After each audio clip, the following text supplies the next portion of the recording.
need to find this thing. I don't feel good about this. Go! I saw it.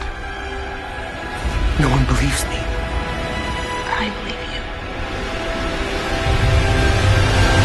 One of my favorite films of 2011 had to be J.J. Abrams' Super 8.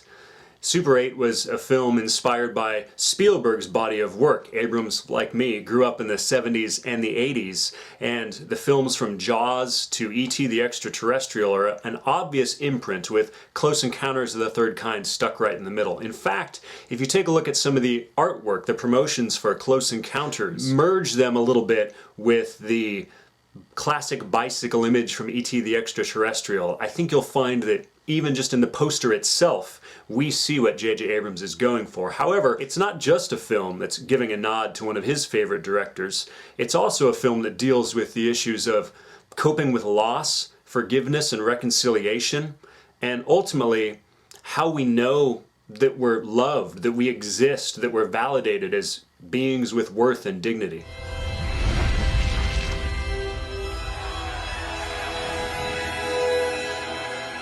Joe Lamb is struggling with the things that almost every boy or girl deals with in becoming an adult, dealing with the first traumas of life, establishing first friends, a first crush. And yet the Extraterrestrial adds an element that might seem crazy and out of this world, but not entirely unfamiliar. He's faced with the first real trial of his life that in many ways gives the catalyst that allows him to overcome the very human struggles that he's going through. I've got nothing against your friends. I like your friends. Well, things have obviously changed for us. I have to help Charles finish his movie.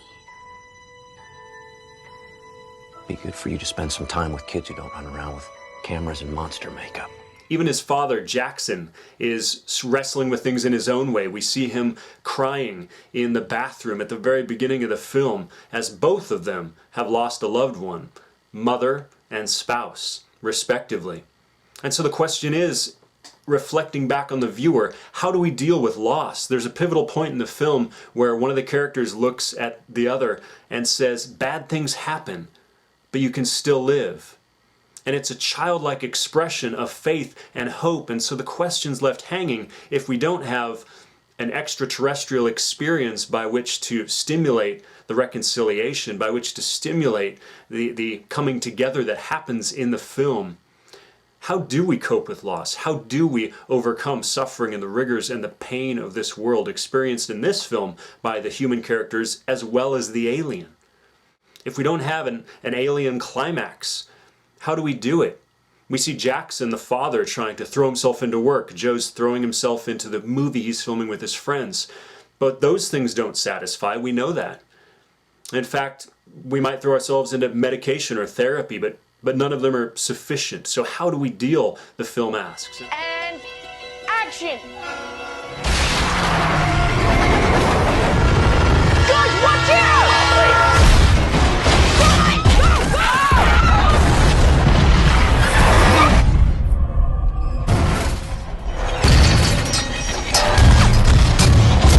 A radical altercation with world-shattering consequences is what it takes to make our characters confront their fears and their struggles.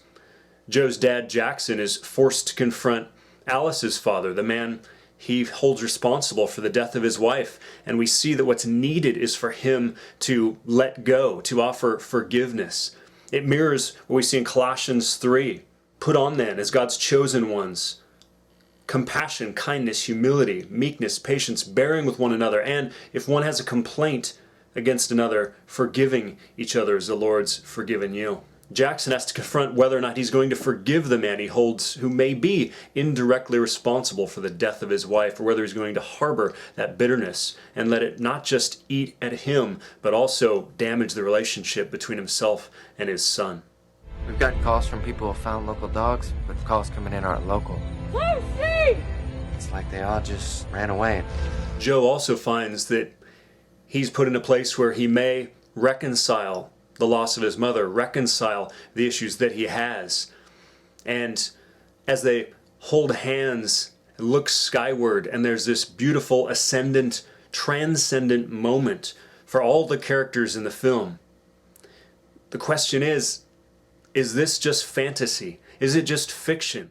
Is it fantastic, or does it have a hint, a glimmer of something for our lives? Is there a possibility that something radical could come into our story to make us look skyward, to make us join hands, to make us hug, to bring peace and unity and all those things back in? I think the key lies about midway in the film when Joe's looking at flickering old Super 8 images of his mom, and he's explaining how he knew she loved him. He said, she just looked into my eyes. She would just look into my eyes, and I would see that, and I would know that I existed. It's this idea of being fully known that we see, I think, echoed in 1 Corinthians when it talks about our future with God, that someday, now we don't see fully, but someday we will see fully as we are fully known. We see this desperate desire for Joe to be known, to look into the eyes of someone who says, you exist, you have worth, you have dignity. And that's what the God of Scripture offers. Super 8 reminded me that we can be fully known, fully loved, even if we don't have a mom, even if we don't have a dad, even if we don't have an alien coming into our lives to stimulate some kind of reconciliation between father and son, father and daughter. If we don't have anything extraterrestrial to look skyward to, we do have hope and can lift our heads to the heavens. Hope you've enjoyed this review. You can find more content on cinemagogue.com, and until next time, watch to glorify.